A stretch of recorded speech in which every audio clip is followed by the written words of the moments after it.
Alloh barakani ko'tarib qo'yadigan zamon shunda bo'ladi. Foizxo'rlik qilmasangiz ham uni changi yuqadigan zamon qiyomatning kichkina alomati. Ikkinchisi, qarindosh urug'chilik rishtalari uzilar ekan.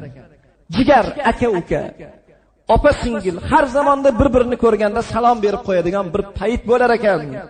Oqibat jigarchilik, qavm qarindoshchilik yuzaki bo'lib ketadigan, nomiga bo'lib ketadigan bir zamon keladi. Bu qiyomatning kichkina alomatlaridan bittasi.